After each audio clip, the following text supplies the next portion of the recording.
Okay, so far we have already taken up yung dalawang topics po natin sa ating series entitled, ano po yung title ng ating series? Nakalimutan na. Man After God's Own Heart. At ang intention po natin sa may series na ito ay makita natin how a man whose heart is after God will respond to difficult situations ng kanyang buhay. Alam naman natin lahat, wala naman pong different doon sa mga naranasan ni David. At hindi po siya unique. Yung pong kanyang mga naranasan is the same common struggles na naranasan po natin every day.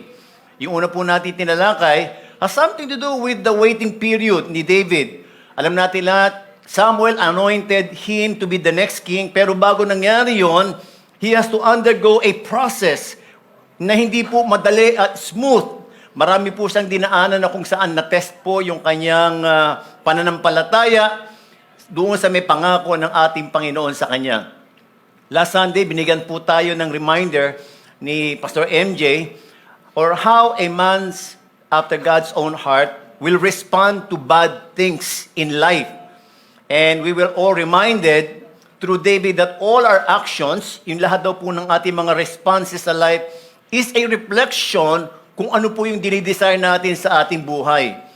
Nalaman natin that if our utmost desire is God, kapag daw po tayo humarap sa mga challenges sa ating mga buhay, ipoprotect daw po tayo ng ating Panginoon para hindi tayo mag-commit ng mga wrong decisions sa ating mga buhay, and we are sure to emerge as victorious.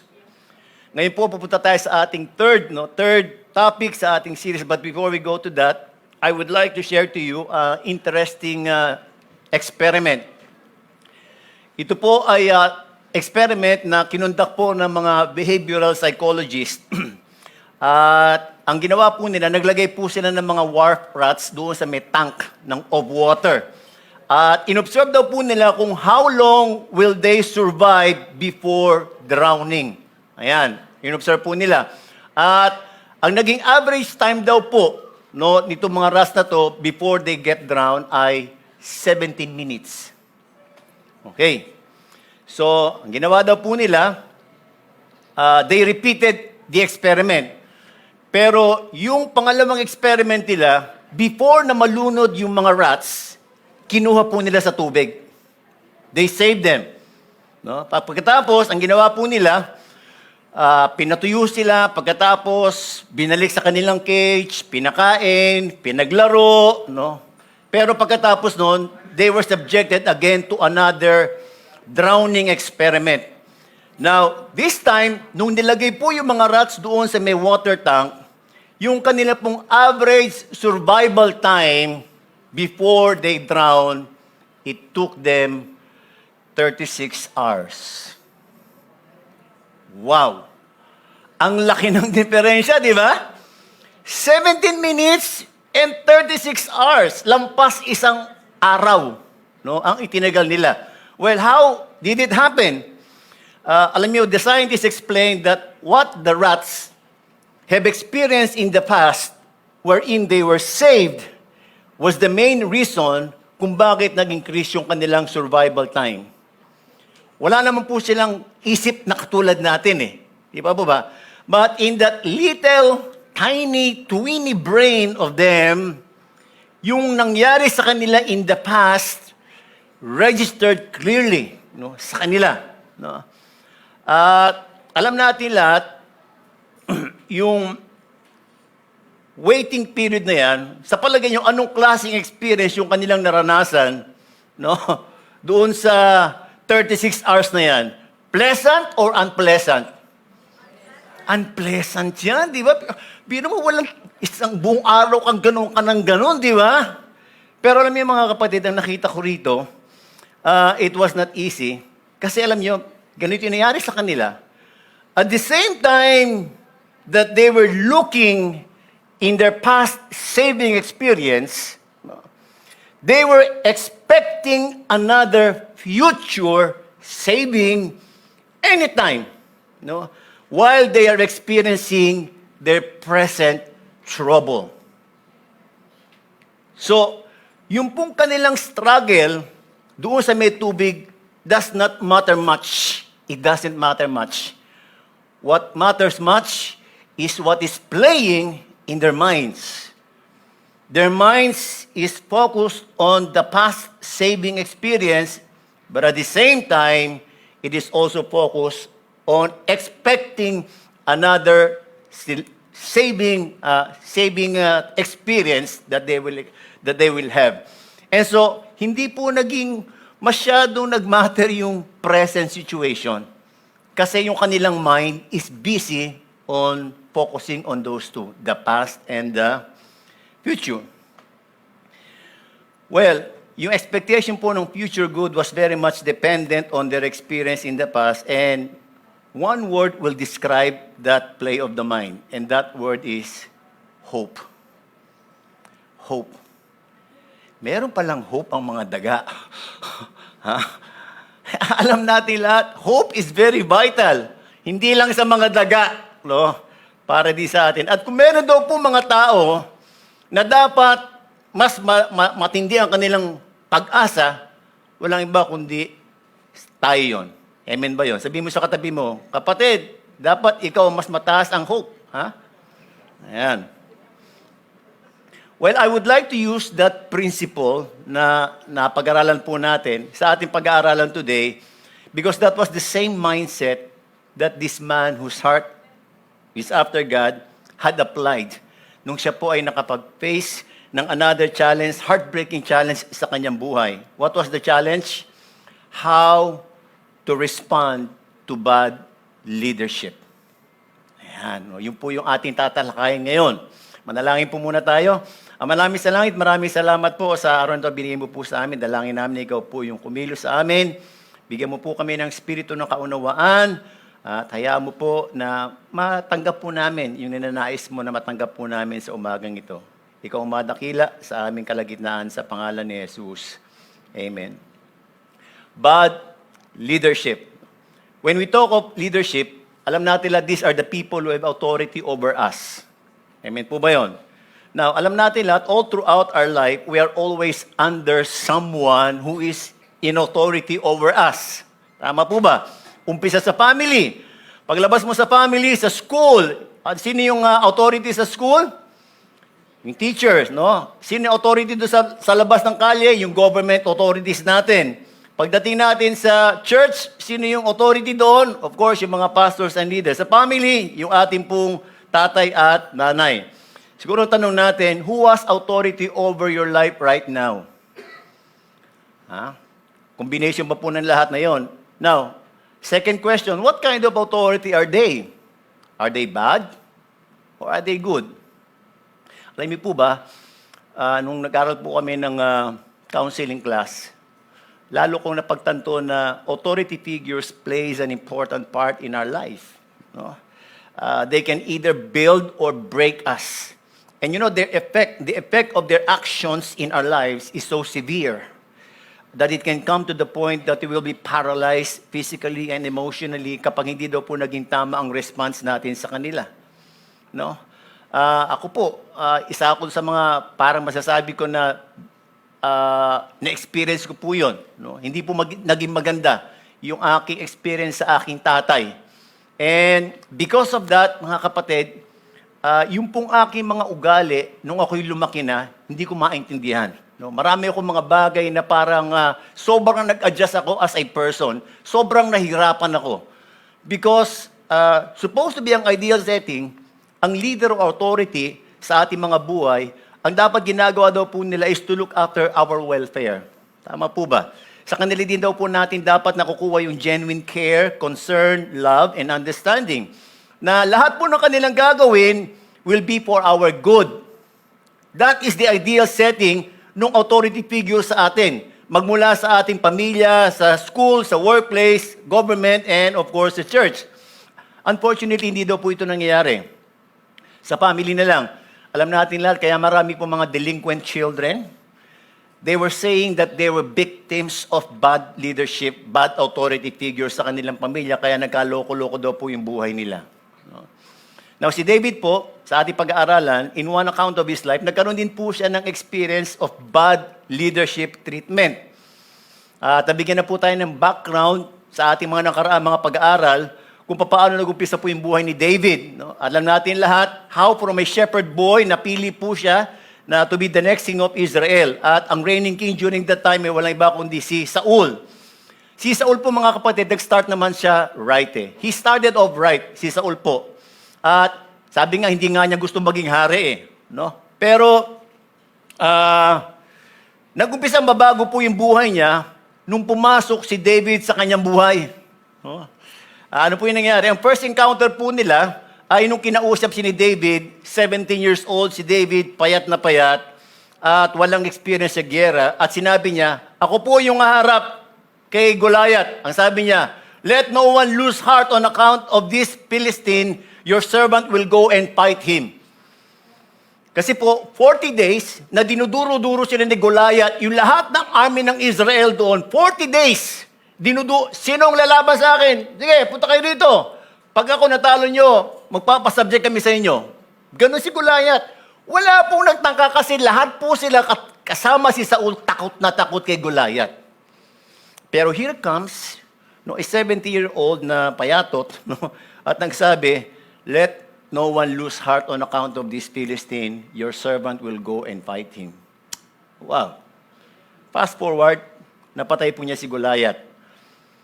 Now, as young as he is, ang ginawa po ni Saul, napagkatiwalaan po siya at isinama po siya sa may army. At because lahat po na ipinapagawa sa kanya ni Saul ay nagagawa niya successfully, so binigyan po siya ng high rank in the army. No, hindi ko alam kung ano yun, kung lieutenant ba yan, o captain ba yan, o general ba yan, ano? Pero you can just imagine, yung kanyang mga hukbo, matatanda pa kesa sa kanya. No? Kasi bata pa si David during that time. No? And every time na babalik po sila ni David, si Saul at saka si David na makipagyera doon sa mga Philistines, lalabas po yung mga babae, mayroong mga tambourine. No? At ito po yung sinasabi nila, Saul has slain his thousands and David his tens of thousands. Siyempre, nandun si Saul, nandun si David, tapos sasabihin, 1,000 lang, sinasabing napatay ko. Sa kanya, 10,000. So, parang insulto to Payat-payat nito. Di ba? Leg-leg dito ako. Di ba nasabi natin na mataas si Saul no? Mataas siya He said taller than every Israelites, no? So, hindi lamang po nagalit na nainsulto si Saul. Meron po siya naisip, sigurado to, baka mamaya ito na yung pumalit sa akin bilang hari. Pumasok po sa isip niya yan. And from that time on, 1 Samuel 18:9, and from that time on, Saul kept a jealous eye on David. No? Nagkaroon po ng jealous eye. So it all started with jealousy. No? May kasama din pong takot dahil alam po ni Saul na ang Diyos ay na kay David. No? Doon na po nag-start yung bad treatment ni Saul kay David. No? Lahat po ng paraan ginawa niya para mapatay si David. Siguro, parang sobrang galit siguro yun, ano? Kasi, nanasain mong patayin yung isang tao, di ba? At nalaman natin, in the first topic natin, na sinibat ni Saul si David, di ba? Habang tumutugtog ng lira. Twice, sinibat. Pero nakailag, no? Galing naman ni David. Benjamite itong si di ba? Magaling ito masintado to si Saul, pero twice he evaded it. No? So yun po yung una, sinibat siya. Tapos napagawa po siya ng mga bagay na mapanganib sa buhay ni David, na manganganib yung buhay ni David. Nasabi niya rito, ayan, ito na po yung tinatawag nating waiting period. No? Inanoint ni Samuel si David, pero bago siya naging hari, meron po siyang waiting period. And in this waiting period, marami pong attempts si Saul na patayin si David. No? At nagpagawa po siya ng mga ilang bagay. At ito po yung isang pinagawa sa kanya. Kasi gusto po niya na mapangasawa ni David yung isa sa mga anak niyang babae. No? Kasi syempre, pag-iinita siya ng mga Philistines. No?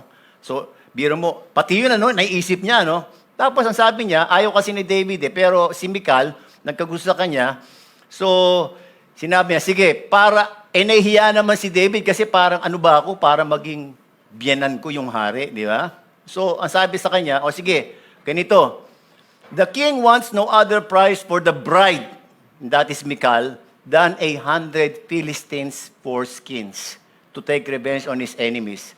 Saul's plan was to have David fall by the hands of the Philistines. Ang weirdo. Alam niyo po ba kung anong foreskins? Ha? Ano yon? Ha? Yun yung balat na tinatanggal pag tinutuloy yung lalaki. Napaka-weird. Di ba? Ang dami-dami namang ipapakuha. Bakit yun pa? Di ba? Bakit hindi na yung mga almoranas sa puwet ng mga army o kaya yung kalyo sa paa nila? Bakit yun pa? And you can just imagine, paano mo tatanggalin yung balat nun? Diba? 100 ang requirement sa kanya ni Saul. Pero alam nyo, 200 ang ibinigay ni David. Diba? Napaka-weirdo. Naisip ko nga, ano kaya gagawin ito sa may balat ng etits? No? Ang gagawin chicharon? O kaya sisig? Kasi, hindi mo naman po pwedeng gawin yun kung hindi mo papatayin yung tao, di ba? Eh baka mamaya, biro mo, isa-isa mong gawin, ano kaya, hindi ko, may cutter ba nun, di ba? Siguro ang ginawa nila, pati ulo, sige, tanggalin mo na pati ulo. Tanggalin mo. Eh, sobrang weirdo, no, sobrang weirdo. Pero intention po ni Saul, para mapatay siya, no? So, in other words, naging biyanan po niya si Saul. Naging biyanan niya. At mukhang hindi niya makuha doon sa ganon, so ang ginawa niya, direkta na. Sabi niya rito, Saul told his son Jonathan and all the attendants to kill David. 1 Samuel 19:1. No? Parang dinirekta na. Patayin niyo nga yan, yung tao na yan. Parang ganun kasimple lang, ano? Pero pinagtanggol po ni Jonathan si David. Alam natin yung naging relationship nila, no, na talagang sobrang magkaibigan. Pagkatapos, dahil sa hindi po napatay, hindi pinakinggan ni Jonathan, ang sabi dito, Saul tried to pin him to the wall with his spear. He was able to escape. Ganun na naman. No, sinibat na naman siya. And he was able to escape. No? At nung siya po umuwi sa bahay nila ni Michal, in the morning, ito po yung sinabi, no? Saul sent men to David's house to watch it and to kill him in the morning. Sunod-sunod to mga kapatid, no? Kaya lang si Michal, siyempre, asawa ko to, ba't papatay mo? So ang ginawa niya, gumawa siya ng parang, merong parang tao doon sa may kama, tinulokbungan niya, no? Pero pinescape niya si David, no? At nung pumunta yung mga tauhan ni Saul, no, ay wala sila nakitang David. So nagalit ng gusto itong si Saul sa kanyang daughter na si Michal. Dahil bakit kinakampihan mo yan? Di ba? Yan ang aagaw ng trono ko. No? Sobra yung and because of that, kasi pinasok na ni Saul yung bahay niya, napakailaman na yung privacy, no? So that was the sign para umalis at mag-eskapo itong si David. And that started the miserable life of David as a fugitive. Parang wanted siya, wanted criminal. No? Giliw na giliw sa kanya yung lahat ng mga army. Pero isang tao po ang talagang galit na galit sa kanya. Kaya lang alam natin lahat, yung galit na galit sa kanya, yung hari. At kapag hari ang galit sa iyo, buong nasyon ang kalaban mo. Di ba? So, yung kanya pong buhay ay naging miserable. At kapag nababalitaan po ni Saul kung saan siya, pupuntahan po siya ni Saul. No? So para bang, buti na nang wala pang mga technology dati, di ba? Nakapag tumawag ka sa may cellphone, alam na kaagad kung nasaan ka, di ba? Natitrace ka na agad, eh. Doon, nagre-rely lang sila doon sa mga sinasabi, sa mga bali-balita. No? So, David has many reasons para magalit at sumama ang loob kay Saul. No? Kasi hindi naman kasalanan yung maging magaling na mandirigma. At alam niyo po, dahil doon sa mga pagkakataon na yon, ang naging tahanan po ni David ay mga kuweba. Yung po yung naging kanya mga tirahan kasi that was the only place na pwede siya maging safe. And you know, there was an instance pa that he was even, nagpunta po siya sa may enemy territory. You know? Para lang hindi siya masundan ni Saul. So, he put his life in danger by going there. Kaya lang, wala siyang choice kasi, ang sabi niya, kapag nandito siguro sa may teritoryo ng Philistines, hindi na ako susundan ni Saul. No? So, hindi ko alam kung ano po yung nangyari sa kanya. Yung pag-iwas niya, kuweba rito, pag nabalita, aalis na naman siya. Sobrang hindi po maganda yung ganong buhay. Tago ng tago, no? At hindi ko alam kung ano yung nararamdaman ni David during that time na para bang, meron pa bang reason para mabuhay ako, no? May maganda pa bang inaasahan na darating sa buhay ko? And siguro sabihin niya, kailan matatapos kaya itong pagtatago ko kay Saul? No? At yung kailan kaya darating yung pinangako ng Diyos sa akin na ako yung susunod na magiging hari? No? The only way para mangyari yon pag namatay si Saul. Di ba? Now, during his waiting period, nagkaroon po siya ng pagkakataon na patayin si Saul. Makikita po natin sa may 1 Samuel chapter 24, verses 3. Umpisa po ko sa verse 3. Sabi po rito, and he came to the sheepfolds by the way where there was a cave, and Saul went in to relieve himself. Now David and his men were sitting in the innermost parts of the cave, and the men of David said to him, here is the day of which the Lord said to you, behold, I will give your enemy into your hand, and you shall do to him as it shall seem good to you. Then David arose and stealthily cut off a corner of Saul's robe. And afterward, David's heart struck him because he had cut off a corner of Saul's robe. So ito po, kaya po napunta doon sila David kasi nabalitaan ni David na doon siya sa may En-Gedi. And so sinundan siya together with 3,000 men. No? Yung tauhan po ni David during the time ay 600 lang. No? Siguro para sigurado tayong mapatay talaga to si David, no? 3,000 ang dadaling ko, no, na tao. Opportunity po niya to kasi sabi doon sa binasa natin, si Saul daw po went in to relieve himself doon sa may kuweba. No? Ano ba ibig sabihin ng to relieve? Magpapahinga ba 'yon? Ha? Ihi. Alam niyo po, yan po yung pinakamagandang ancient word para sa eebak. No, yan. Sa Deuteronomy 23, nakalagay po dyan, designate a place outside the camp where you can go to relieve yourself. As part of your equipment, have something to dig with, and when you relieve yourself, dig a hole and cover up your excrement. Hindi lang umihi, umebak. No? Ayan. And, syempre, pag ikaw ay jejebs, hindi na mo po pwede na, kasi may mga robe ka, di ba? So, syempre, tatanggalin mo yun kasi baka may dumantay dun sa di ba? So, siguro, baka isinabit niya yung robe niya, hindi natin alam di ba? Nilagay siguro sa medyo malayo sa kanya. And, yung estado po ni Saul, very vulnerable siya doon. Di ba? Pwede atakihin siya doon, biro mo, ang hirap nun, umi-ebs ka, tapos bigla ka atakihin. Oh, no? Tapos sinabi ngayon nung mga tauhan ni David, ito na yung oras, no? Na sinasabi sa iyo ng Panginoon, na ibibigay ko yung kaaway mo sa iyong kamay.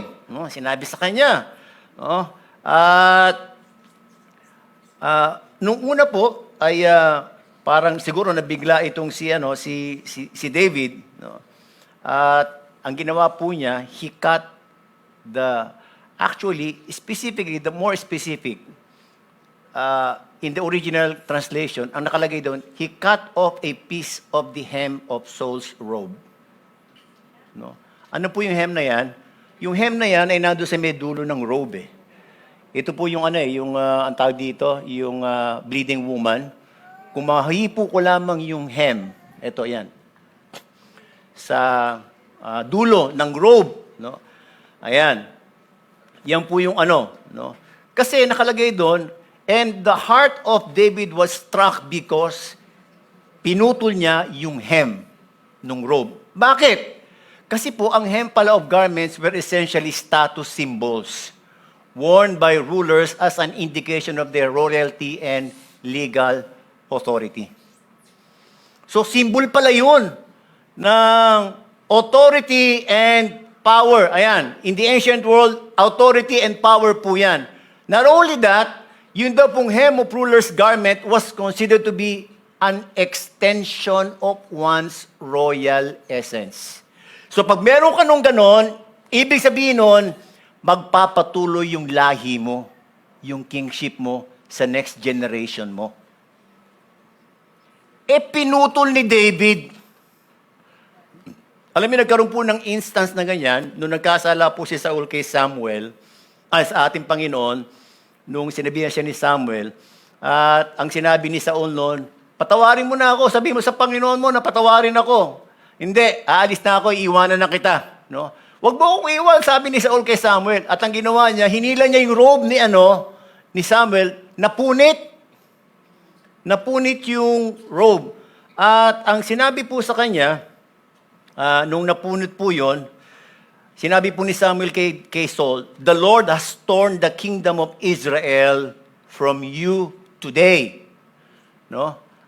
From you today. At ang sabi niya, and has given it to one of your neighbors, to one better than you. So nagkaroon ng ganon.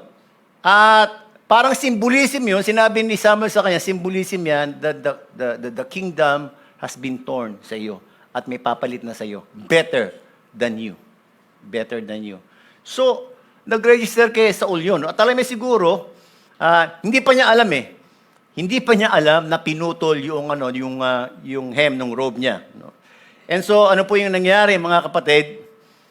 Ang ginawa po niya, pumunta po siya sa isang lugar na medyo malayo sa mga tao at tinawag po niya yung pangalan ni Saul. At doon sinabi niya na meron akong pagkakataon na patayin kita, pero hindi kita pinatay. Because, ang sabi dito, ayaw pong ilagay ni David sa kanyang kamay yung pagputol ng kingdom o ng kingship ni Saul. No? Naging remorseful po si David kasi yung hem that is divinely protected area for king to assure the continuity of his kingship, he committed a trespassing. Nag-trespass po itong si David. Pinakailaman niya yung dapat ang Diyos ang gumagawa. Naintindihan niya yun. Hindi ako dapat ang puputol nito. No? And yung pagkat po niya ng piece of hem sa Saul's garment, mga kapatid, is para bang sinasabi niya, matatransfer na yung kingly authority mo sa akin. Kaya po na-realize ni David, I have done, such para bang a grievous thing because it was not my business to do it, but it was God's business. No? Now, naintindihan po ni Saul din yun. Yung pagkakaputol na yon nung kanyang hem. Kaya po sinabi niya, and now I realize that you are surely going to be king, and that the kingdom of Israel will flourish under your rule. Now swear to me by the Lord that when that happens, you will not kill my family and destroy my line of descendants. Alam ni Saul, yung simbolismo nun, nung pagkakaputol. And alam nila pareho that it was God's, no? Sinadya din ng ating Panginoon yun na mangyari para maipaalam sa Kanya. Pero hindi po ito naging daan para masabi natin na ilagay po, parang sinasabi ni David sa Kanya, hindi pa ito yung oras. No? Pwede kasing mamatay siya, no? At hindi ako ang papatay sa Kanya, ang Diyos ang papatay sa Kanya. So after po nila nag-usap ni David, doon sa conversation na yon, ay bumalik na daw po si Saul at nag-promise po siya kay David, hindi na kita hahantingin. No, sabi sa, hindi na kita hahantingin. Yung po yung sinabi niya kay David. Unfortunately, it was a momentary repentance. Kasi, when we go to chapter 26, nung sinabihan si Saul ng mga Ziphites, si David nandito sa ganitong kuweba. Puntahan mo siya doon. Sinama na naman ni Saul yung kanyang 3,000 men para patayin uli si David. No? So, ano po yung nangyari dito? Another chance was given to David, no, to kill Saul para maganap na yung pangako ng Diyos sa kanya na maging hari. No? So, ang ginawa po, nagpunta po si David, no, secretly doon sa may kuweba kung saan doon yung mga tao. No?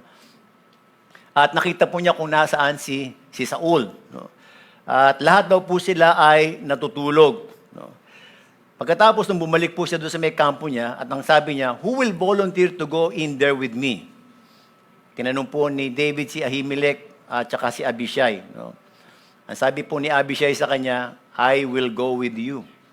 And so si David at saka si Abishai, nagpunta po doon sa may kampo ni Saul. That was a very dangerous thing na ginawa ni David. Parang siya pa yung pumunta doon sa may trap ng kaaway. Di ba? Pero, alam natin lahat, na si David po, hindi siya gagawa ng isang bagay na hindi siya nagkukonsulta sa Diyos. Kasi if you will notice, doon sa may waiting period na yan, nagkaroon po siya ng pakikipaggera sa mga ibang mga regions. Pero bago po siya gagawa ng isang bagay na sabi natin delikado, nagko-consult po siya palagi sa ating Panginoon. Will I go there? Itatakwil ba ako nitong mga tao na ito kay Saul? Palagi po siya nagtatanong. And I do believe, yung pagpunta po ni David doon, hindi po yun sa kanyang sariling gusto lang. I believe that it was God who, sabihin natin, nag-utos sa kanya, sige, pumunta ka doon. Kasi kung mapapansin natin, doon sa may later verse, sinabi doon, kaya pala natulog ng deep sleep ang mga kawal na hindi sila nagising. It was because it was the Lord who put them into deep sleep. Siguro sinabi sa kanya ng Panginoon, sige, punta ka doon. Patutulugin ko silang lahat, hindi sila magigising. And true enough, no? Nakapunta po siya doon.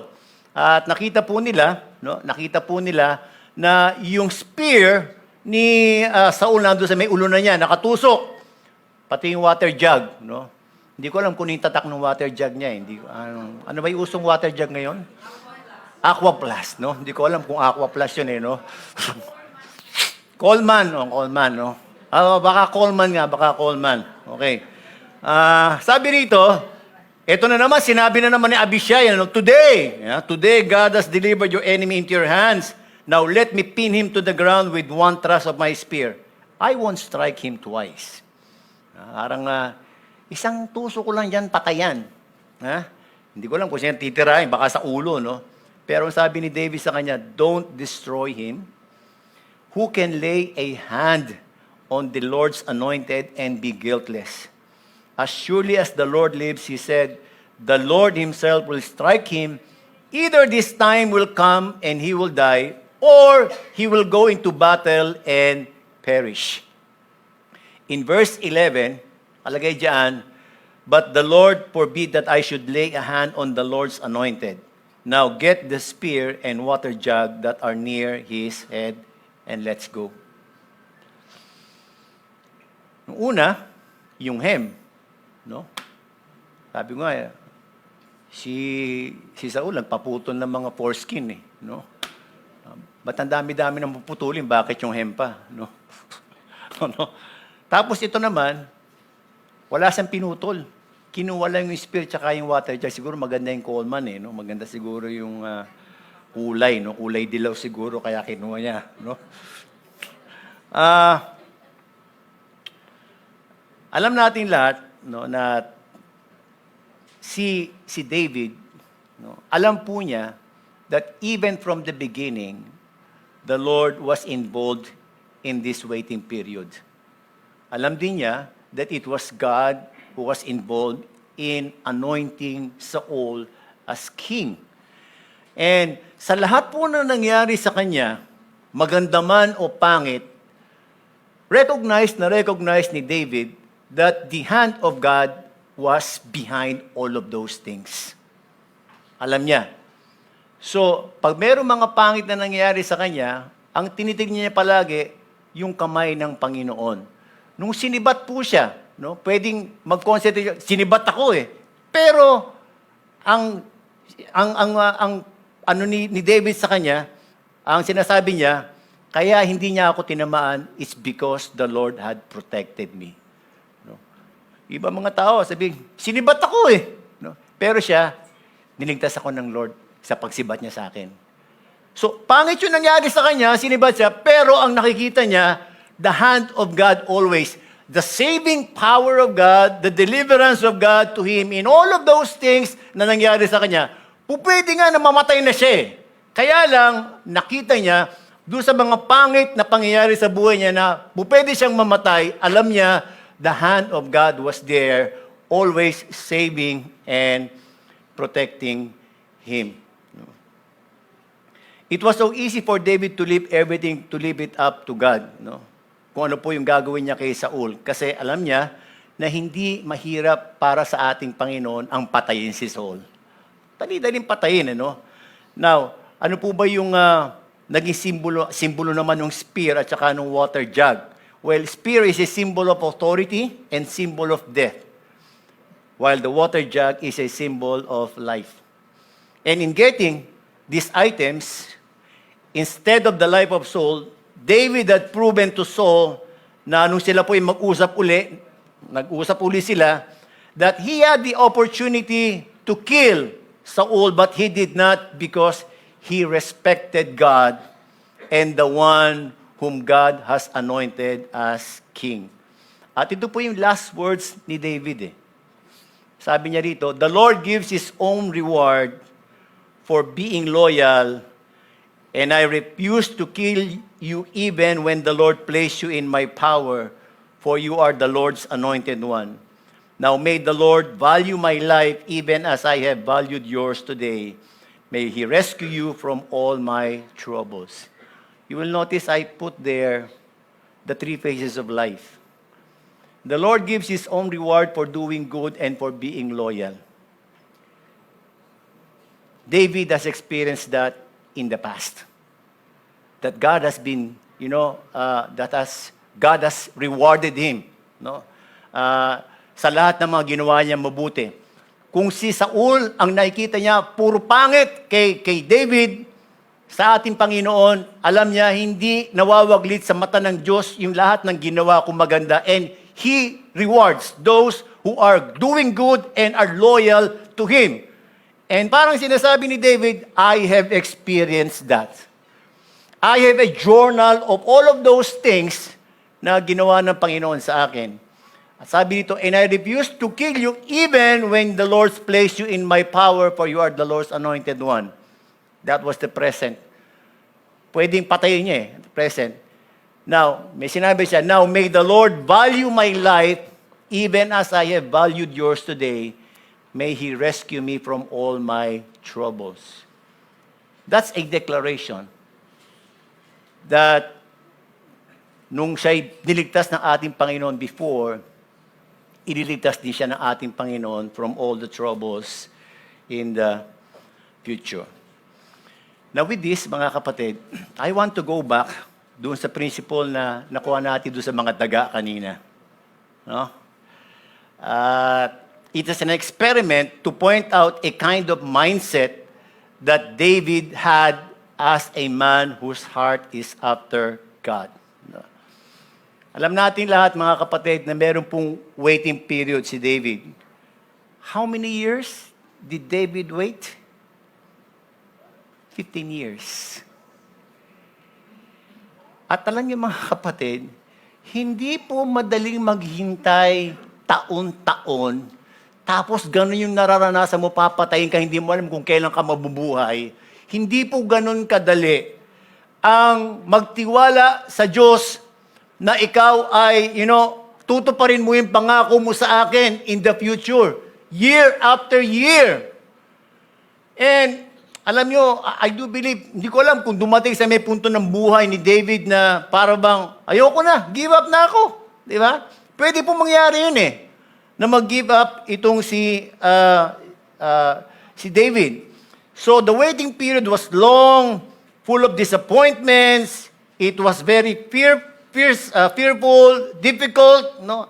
At sobrang nakakababa ng pagkatao, no? At as if he had done a very bad thing, no?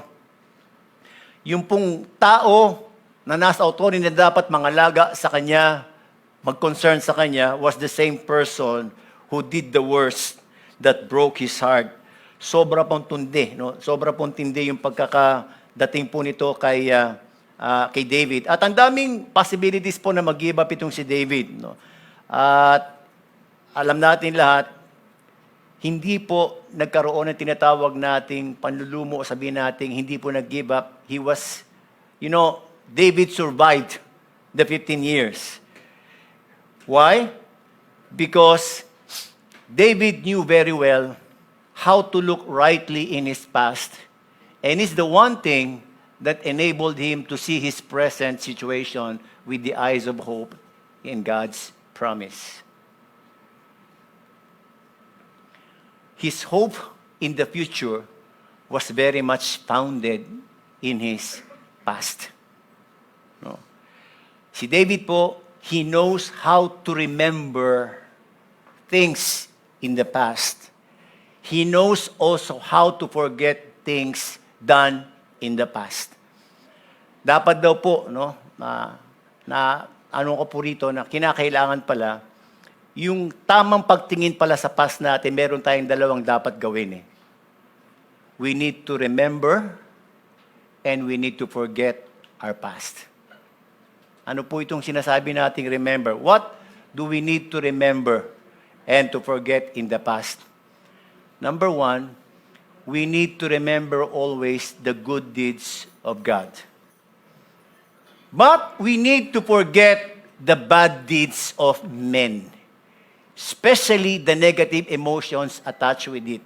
Now, when we say forget, ito po yung forget na sinasabi ni Paul doon sa kanyang sulat sa may Philippians 3, one thing I do, forgetting what lies behind and straining toward what is ahead of me.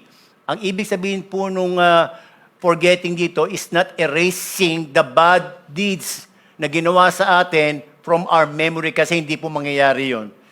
Ang sinasabi po dito is to let go of the negative emotions attached with the bad deeds na ginawa ng tao sa atin. So, dalawa yon.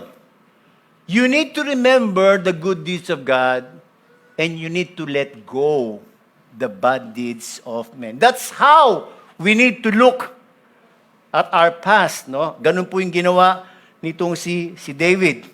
Now, sa palagay ninyo, kung hindi kinalimutan, hindi nilet go ni David yung lahat ng ginawang attempt na pagpatay sa kanya ni Saul, sa palagay ninyo, magsusurvive siya? Hindi. Yung mga daga, di ba? Nag-survive sila for 36 hours. Why? Because they nag-register sa kanilang mind yung saving experience na na-experience nila in the past. So they were looking at their past. Kaya kahit na nag-struggle sila sa present, yung kanilang mind nakatingin sa may future, alam ko, may magsisave sa akin. That was the same thing, no? Na nangyari kay David, no? Now, ganito yon. Paano natin malilet go yun, Pastor? Yung mga masamang ginawa sa akin, chatting, tsaka yung mga hurtful things na ginawa sa atin, mga painful yan. Ang hirap yan, ano? Usually, di ba, ang mga babae po magaling dito, no? Pag meron silang nasaktan sila, nawawala kagad kasi they express it verbally. Verbally. Sa mga lalaki, hindi kami ganun Parang sinasaloob, no? Kaya marami daw po mga lalaki may sakit sa puso eh. Kasi hindi nare-release yung galit, no? Sa mga babae nare-release na yan. Kaya lang, ito po yun eh. Dapat daw po, whenever we express our negative emotions, dapat doon sa may tamang audience. No? Okay. Ano po yung ibig sabihin natin dito? Yung masamang ginawa ng tao sa atin, kasama ng mga hurtful experience, hindi daw dapat sinasabi sa tao o ipinupost sa Facebook. Dahil wala daw pong mangyayaring maganda. Dapat daw po sinasabi yung masamang ginawa ng tao sa Diyos. Sa Diyos. Dapat sa Diyos lang.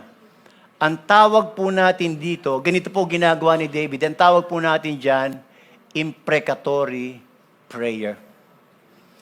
Imprecatory prayer is a prayer that requests that God would bring calamity or hardship to someone na umargabyado sa atin. Now, the basic idea is praying that they will be caught and have nowhere to go and have nothing to do but look up to God. Yun ang intention ng imprecatory prayer. And you know, si David, marami po siyang imprecatory prayer. One example, ito po yun. Psalms 40, sabi niya rito, "Be pleased, O Lord, to save me. O Lord, come quickly to help me. May all who seek to take my life be put to shame and confusion. May all who desire my ruin be turned back in disgrace. May those who say to me, aha, aha, be appalled and at their own shame." No? So nakita natin, in-express ni David yung kanyang sama ng loob hindi sa tao, sa Diyos. With the intention, mga kapatid, na yung tao na gumawa ng mali sa kanya, maliwanagan at bumalik sa Diyos. Unfortunately, baligtad ang nangyayari sa atin eh. Imbis na alalahanin natin magandang bagay na ginawa ng Diyos sa atin, yung mabuting ginawa, ang inaalala natin, yung pangit na ginawa sa atin ng tao. Ayan. Sabi mo sa katabi mo, ganyan ka ba? Ha? Baligtad eh. Imbis na alalahanin yung mabuting ginawa ng Diyos, ang inaalala yung masamang ginawa ng tao. Tapos pag ginawa ng masama ng tao, imbis na sabihin sa Diyos, sinasabi sa maraming tao. Ayan. Tanungin katabi mo, ikaw ba yan?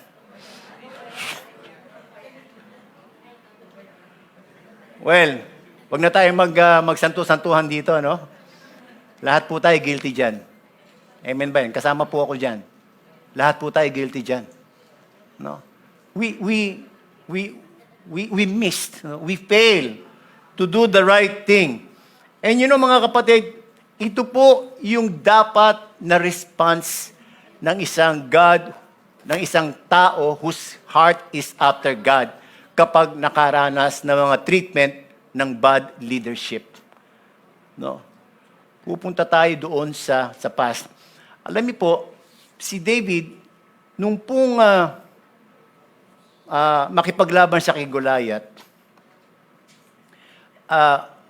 he applied that yung mindset na yan Ang sabi niya rito, "The Lord who delivered me from the paw of the lion and the paw of the bear will deliver me from the hand of the Philistine." Eto siya, payat, 17 years old, ang dala-dala, tirador. Pagkatapos, ang sabi niya, papatayin ko yan, yung Philistine na yan. Pero, he was not looking at the present situation na kung saan tinitignan niya yung kanyang estado, ang liit niya, tapos ang laki-laki ng Goliath. No. His mind is not focused on that. His mind is focused on the past deliverance that God has gave him, and he is not looking at the present situation. His mind is also looking at the future deliverance that God will give to him. Because if God has saved me there, delivered me from there, God will also deliver me here. So his mind is focused on the past and in the future, and the present did not matter much. Amen? Alam niyo po, nasabi ko nga kanina, no, minsan baligtad po. No? The only way by which we can establish our hope in God ay yung meron po tayong mababalikan, no, na mabuting ginawa ng ating Panginoon. Alam niyo, tandaan natin mga kapatid, minsan kasi kapag mayroong mga pangit na nangyari sa atin, parang ang tingin natin, wala yung kamay ng Diyos doon eh. Tandaan natin, pangit man o maganda ang nangyari sa buhay natin, ang kamay ng Diyos nandun. At kapag handa tayong tignan yung kamay ng Diyos doon, makikita natin deliverance niya. In that. And sabi ko nga, no, sabi ko kahapon, mas maganda na naisipin ko na ang pinanggalingan ng difficulty ko sa buhay ay ang Diyos. Kasi alam ko kapag nanggaling sa Diyos yun, ang intention niya doon para sa ikabubuti ko eh. Di ba? Yung iba sinasabi, galing sa demonyo yan. O sige, bahala ka, maniwala ka, galing sa demonyo yan. Anong intention ng demonyo kapag nabigyan ng difficulty sa atin? He will destroy us. Di ba? Para sa kasisira natin. I would rather believe na itong pangit na nangyari sa akin, nagkaroon man ako ng bad treatment, no? Halimbawa, sa aking family, sa aking tatay, no? Sa employer ko, sa church, no? Iisipin ko na lang na ito ang kamay ng Diyos nandun. Kasi alam ko, kapag ang kamay ng Diyos behind that, yung pangit na nangyari na to, makikita ko yung delivering power ng ating Panginoon in that bad situation. Amen. Amen. Si David po, kapag nagda-down po siya, yung kanyang, nagda-down po siya, ito po yung sinasabi niya eh. No? Kapag meron siya mga down days, sinasabi niya, praise the Lord, O my soul. Mas nangihinaan ko eh. And forget not all His benefits, who forgives all your sins and heals all your diseases, who redeems your life from the pit and crowns you with love and compassion, who satisfies your desire with good things so that your youth is renewed like eagles. Alam po ni David yung power of remembering God's goodness. Because it will do what it will do. No? It will do, what it will do is to change how we will see our present troubles with an eye of hope. God has done it in the past, He will do it again in the future. Mahirap po bang paniwalaan yan, mga kapatid? Ginawa ng Diyos noon, gagawin niya uli in the future. Mahirap ba paniwalaan yon? Madali lang po yun. No? So that's how David responded to the bad treatment he experienced. No? Hindi ko po alam, no? Hindi ko po alam kung naka-experience na po tayo ng mga bad treatment, no? Have you experienced bad treatment of the authority figure in your life? Umpisa natin sa pamilya natin. Meron po ba kayong mga bad experience sa ating mga tatay, sa ating mga parents, no? Meron po ba tayong mga bad experience sa ating mga employer na hindi natin makalimutan? No? Sabi ko nga kanina, no, what will matter most sa ating pong Panginoon ay hindi yung kung gaano katindi o kasakit yung naranasan nating bad treatment ng authority figure sa atin eh. What will matter most to God is how we will respond to it. Amen. But before we worry kung paano po tayo magre-respond doon sa ginawa sa atin na hindi maganda, siguro po, tanungin natin ang sarili natin. Let's ask ourselves right now, may babalikan ba akong magandang bagay na ginawa ng Diyos?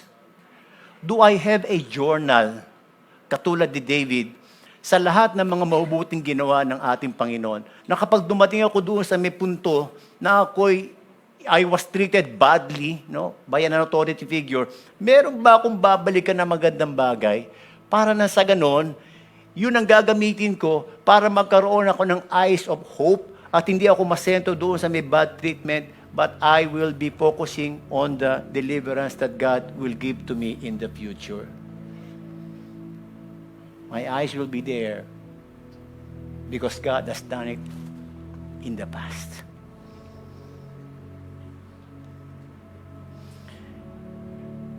Ito po yung gusto kong iwanan sa atin. No? When we know how to look rightly at our past, we will be able to look at our present troubles with expectancy that something good will happen in the future. If God has done it in the past, He will also do it in the future. Amen? Tayo po tayong lahat, mga kapatid. I want to invite yung pong praise and worship. Ang ganda po nung kinanta natin kanina eh, no? Ano yung walang, hindi yung tula. Ano yung wordings na yun? Jehu nga rito.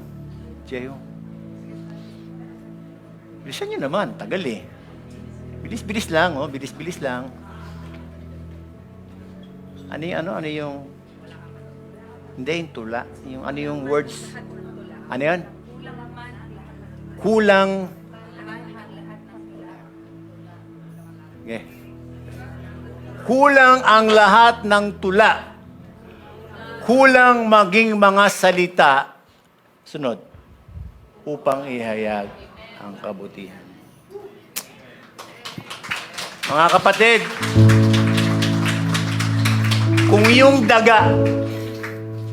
yung daga naalala yung past saving experience niya, napakaliit ng brain nila, mga kapatid. How much more tayo? And they're not conscious of God. Yung nag-save sa daga, tao lang yun eh. Pero tayo alam natin in our minds, because we're conscious that there is a God, alam natin, behind all of those deliverance and savings, ang Diyos ang mayakda. As we sing this song, let's come before God, and kung nandito po kayo ngayon at meron kayong mga nararanasan ng mga bad treatment sa mga authority figure over you, at para bang we tend to give up, at naiinip na kayo sa paghihintay. Kailan kaya mamamatay itong tao na to na gumagawa sa akin ng ganito? No. What we need to do is to go back in the past. How God saved us so that we can, respond rightly to our present troubles. Let's sing this song. Let's worship our God. Awitin ko man lahat ng awit sa mundo. Let's express this before God right now. Kung meron po kayong mga gustong sabihin sa ating Panginoon, i-express yung galit doon sa loob natin. Come before God right now. Huwag natin sabihin sa tao yung sama ng loob natin. Sabihin natin sa Diyos. And you can say it to Him right now. Awitin ko man lahat ng awit sa mundo, di kaya ilarawan ng kadakilan mo. Worship our God. Kulang ang lahat ng tula, kulang maging mga salita upang ihayag ang kabutihan mo. Wala kang katulad. Yes. Oh, yes, oh God. Wala nang higit sa'yo. Wala kang katulad. Wala nang papantay sa'yo. Ikaw ang Diyos, noon pa man, maging ngayon at kailanman. Sa habang panahon, wala kang katulad.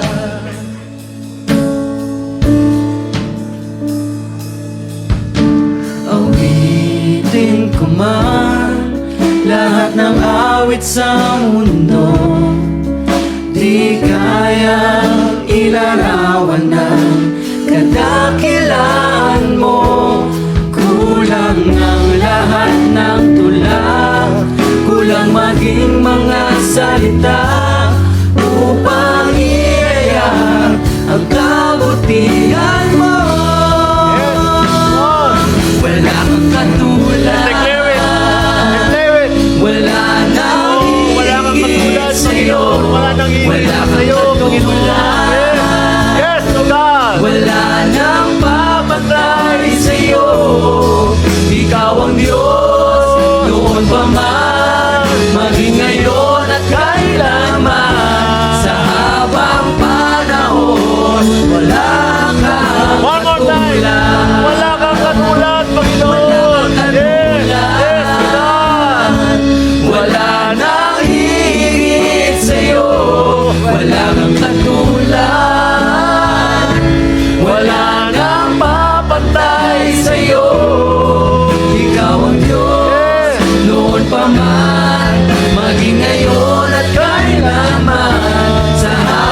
tayo. Panginoon, maraming salamat po.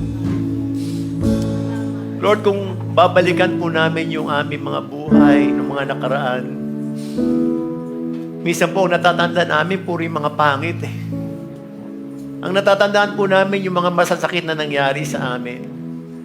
But never na nag-enter sa aming mind that in those troubles, Panginoon, in the past, your hand was there.